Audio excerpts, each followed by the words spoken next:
बिस्मिल्लाहिर्रहमानिर्रहीम। अस्सलाम वालेकुम स्टूडेंट्स, उम्मीद है आप लोग सब खैरियत से होंगे। पिछले जो लेक्चर हमने किए थे वो था चैप्टर नंबर 7 नसाब।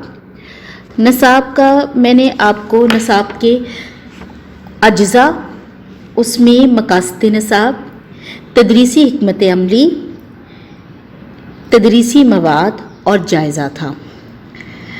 आज जो हमने टॉपिक पढ़ना है वो है जायज़ा।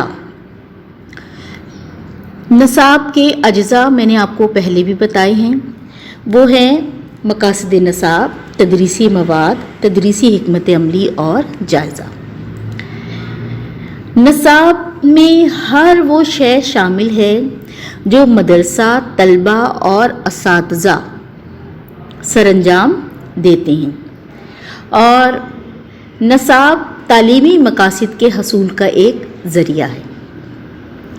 नसाब के अज्जा जो हमने 3 पढ़े हैं, अब आज जो हमारा टॉपिक है वो है जायज़ा।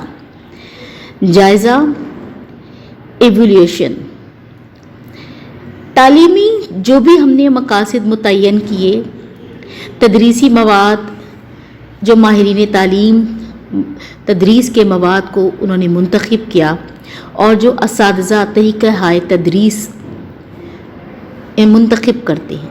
उसके बाद बच्चों के वालिदैन, मुआशरा और असातिज़ा ये जानना चाहते हैं कि जिन मकासद के लिए ये सब तगोदो की गई, ये सब चीज़ें हमने उनके लिए की, उसके हसूल में उन्हें कहाँ तक कामयाबी हासिल हुई। यानी मकासद मुंतखब हो गए, तदरीसी मफाद शामिल कर लिया गया, असातिज़ा ने मुख्तलिफ तरीक़ा हाय तदरीस से इन तमाम चीज़ों को पढ़ाया। अब देखना है वालिदैन ने, मुआशरे ने और असातिज़ा ने कि ये जो तीनों चीज़ें की गई हैं उनको कहाँ तक कामयाबी मिली है। जो पढ़ाया गया है असातिज़ा ने वो बच्चों को कितना समझ आया है और किस हद तक समझ आया है, और तलबा ने दौरान तालीम स्कूल की सहूलतों से क्या क्या फ़ायदे हासिल किए। फिर अमले तदरीस का मयार क्या है।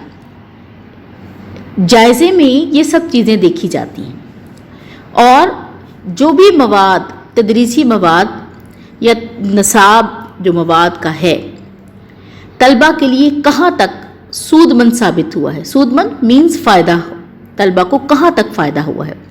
जो भी तदरीसी मवाद मुंतखब किया गया, ये सब चीज़ें जो हैं नताइज को जांचने के तरीके जायज़े के तहत आते हैं। नताइज को जांचा जाता है, नताइज को परखा जाता है जायज़े के ज़रिए। जायज़ा लिया जाता है कि क्या क्या चीज़ें जो हमने मुंतखब की हैं वो किस हद तक बच्चों को समझ आईं, और नताइज में भी जांचने के तरीके हैं, वो हैं वकूफ़ी, तासुराती और महारती। यानी इदराक के ज़रिए मौसर तरीके से समझाया जाए और किस हद तक उनको वो चीज़ समझ आए, ये नताइज है। वकूफ़ी का ताल्लुक़ मालूमात और इल्म से होता है, यानी किस चीज़ का इदराक बच्चों को हुआ, क्या चीज़ें उनको मालूम हुई और किस हद तक मालूम हुई। तासुराती का ताल्लुक़ आदत और रवैयों की तश्कील से होता है, यानी कि उनमें क्या क्या आदतें, क्या क्या रवैये जो हैं वो उसमें डेवलप हुए हैं बच्चों में, उनमें क्या क्या रवैयों में, आदतों में उनके तब्दीली आई है। और महारती का ताल्लुक़ जो है वो किसी हुनर के इक्तसाब से होता है, यानी फिर उन्हें कोई हुनर, किस किस्म का हुनर जो है वो हासिल हुआ है। इन तीनों पहलुओं का जायज़ा नसाब, असातिज़ा और दीगर सहूलतों को जांचने में मदद देता है। यानी नसाब, असातिज़ा और दीगर सहूलतें, इनको जांचने के लिए हम क्या करते हैं, जायज़ा लेते हैं।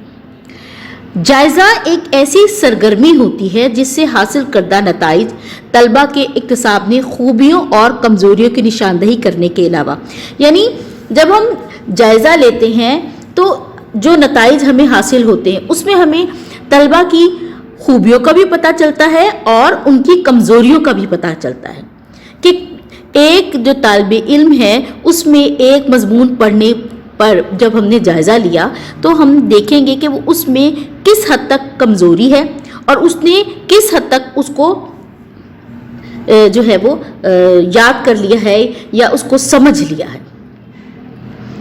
پھر اس کے علاوہ اس میں نصاب کی خوبیوں اور خامیوں کو بھی عیاں کرتے ہیں، یعنی جائزے میں ہمیں پتہ چلتا ہے کہ نصاب نے جو ہم نے ماہرین نے منتخب کیا ہے اس میں کیا خوبیاں ہیں کیا خامیاں ہیں، وہ بھی پتہ چل جاتا ہے جائزے کے ذریعے۔ جائزہ آئندہ نصاب سازی میں بھی اہم کردار ادا کرتا ہے کہ آئندہ جو ہم نے نصاب بنانا ہے وہ کس قسم کا ہونا چاہیے، اور یوں نصاب سازی کے عمل کا اہم حصہ جو ہے وہ بن جاتا ہے۔ نصاب کے معیاری یا غیر معیاری ہونے کا اندازہ لگانے کے لیے طلبہ کے تعلم کا جائزہ لیا جاتا ہے، یعنی کہ نصاب کس حد تک معیار کے مطابق ہے یا غیر معیاری ہے اس کا اندازہ لگانے کے لیے بھی طلبہ کے تعلم کا جائزہ لیا جاتا ہے کہ طلبہ نے کس حد تک وہ سیکھا ہے جو ان کو سکھایا جا رہا ہے۔ دیکھا جاتا ہے کہ مدارس میں رائج نصاب سے طلبہ نے کیا کچھ سیکھا، ان کی شخصیت میں کیا کیا تبدیلیاں آئیں، یعنی انہوں نے جو اسکول میں جو پڑھایا گیا ہے اس سے طلبہ میں کیا تبدیلی آئی ہے، مثبت تبدیلی آئی ہے یا منفی تبدیلی آئی ہے، یا انہوں نے کیا کچھ سیکھا ہے جس سے ان کو وہ آئندہ زندگی میں کامیابی ملے گی۔ تعلیم کے جن نتائج کا تعلق طلبہ کی اخلاقی، روحانی اور معاشرتی نشوونما سے ہے ان خصوصیات کا اظہار خاص اوقات پر بھی ہوتا ہے، یعنی تعلیم کے نتائج کا تعلق ہم طلبہ کے اخلاق، روحانیت اور معاشرتی نشوونما سے بھی کرتے ہیں، اور پھر ہم دیکھتے ہیں کہ ان میں کیا کیا تبدیلیاں جو ہے وہ آئی ہیں۔ ان میں مثلاً ایمانداری، نیکی کا جذبہ،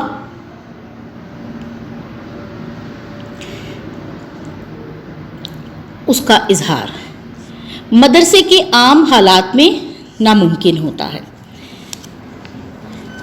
اور پھر یہ سب چیزیں ہم جائزے کے ذریعے ہی دیکھتے ہیں۔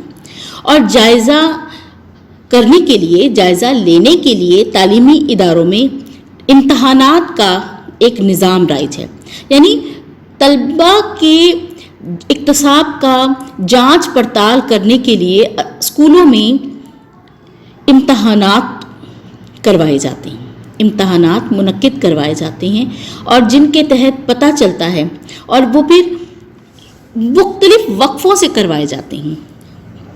بہت سے اسکولوں میں فرسٹ ٹرم ہوتی ہے، سیکنڈ ٹرم ہوتی ہے، فائنل ٹرم ہوتی ہے، سینڈ اپس ہوتے ہیں، ٹھیک ہے نا۔ پھر اور اس کے علاوہ یہ بھی دیکھا جاتا ہے کہ ٹیسٹوں کے ذریعے بھی دیکھا جاتا ہے، اساتذہ ٹیسٹوں کے ذریعے بھی ان کا جائزہ لیتے ہیں۔ امتحانات منعقد کروانے کا مقصد یہ ہوتا ہے کہ طلبہ کی جو حاصل کردہ معلومات ہیں اور جو وہ مہارتیں ہیں ان کا جائزہ لیا جائے کہ جو کچھ بھی پڑھایا گیا ہے طلبہ نے کس حد تک ان معلومات سے فائدہ اٹھایا اور ان میں کیا کیا مہارتیں پیدا ہوں۔ جائزے کے ذریعے حاصل کردہ نتائج نہ صرف طلبہ کی خوبیوں اور خامیوں کی نشاندہی کرتی ہیں بلکہ ان کی مدد سے نفس مضمون میں شامل اجزاء کے معیار کو پرکھنے اور طریقہ تدریس کو زیادہ بہتر بنانے میں بھی مدد مل سکتی ہے۔ اس میں جائزے کے ذریعے طلبہ کی خوبیوں، طلبہ کی خامیوں کا بھی پتہ چلتا ہے۔ نفس مضمون میں شامل اجزاء یعنی جو مضمون پڑھایا جا رہا ہے وہ آیا کتنا مؤثر ہے، کتنا اس میں بہتری لائی جا سکتی ہے، اور پھر اساتذہ بھی اس میں بہتر بنانے کے لیے کیا کیا طریقہ تدریس تبدیل کر سکتے ہیں۔ جائزے کے لیے مشاہدہ، آزمائش، انٹرویو، عملی، زبانی، تحریری، معروضی اور موضوعی طریقہ کار جو ہیں وہ استعمال کیے جاتے ہیں۔ جائزے میں صرف امتحانات منعقد نہیں کروائے جاتے بلکہ مشاہدہ، اس میں آزمائش، اس میں انٹرویو بھی آتا ہے شامل، اس میں عملی اور زبانی، تحریری मारूजी, सब्जेक्टिव ऑब्जेक्टिव जो हम पेपर्स देते हैं, सब्जेक्टिव मौजूई, ये सब चीज़ें जो हैं वो जायज़े के इस्तेमाल के लिए किए जाते हैं। जायज़ा इन चीज़ों से भी हम कर सकते हैं। जो भी हमने निसाब मुंतखब किया, निसाब के तालीम के मकासद मुतय्यन किए, तरीक़ा तदरीस हमने उसका अपनाया और तदरीसी मवाद मुंतखब किया, इन सब को जांचने के लिए हम जायज़ा का जो है वो जायज़ा लेते हैं, जायज़ा किया जाता है उसका। और जायज़े के लिए स्कूलों में इम्तहानात का एक बाकायदा निज़ाम राइज है और उन इम्तहानात के ज़रिए जो है बच्चों की ख़ाबियों खूबियों, उनके निसाब की कमियों, निसाब की खामियों, कि हमने मज़ीद इसमें और बेहतरी क्या लेकर आनी है, इससे तलबा में क्या क्या मस्बत जो है वो नशोनुमा हुई है, उनमें क्या क्या आगे ज़िंदगी के लिए उनके कितने कारगर या कितना मुफीद ये चीज़ें शामिल हैं। ये सब चीज़ें जो हैं वो हम जायज़ा के उसमें लेते हैं। फिर जायज़ा के लिए मुशाहिदा, आजमाइश, और जायज़ा सिर्फ निज़ाम इम्तहानात के ज़रिए नहीं बल्कि उसके लिए हम मुशाहिदा भी करते हैं, उसकी हम आजमाइश के ज़रिए भी, इंटरव्यू, अमली, ज़बानी, तहरीरी, मारूजी, मौजूई, सब जो है इसमें मुख्तलिफ़ तरीक़ेकार इस्तेमाल किए जाते हैं। एक वक्त में मुख्तलिफ़ तरीक़ेकार के ज़रिए भी हम जायज़ा ले सकते हैं। ये तो था आज का हमारा टॉपिक। उम्मीद है आप लोगों को समझ आई होगी।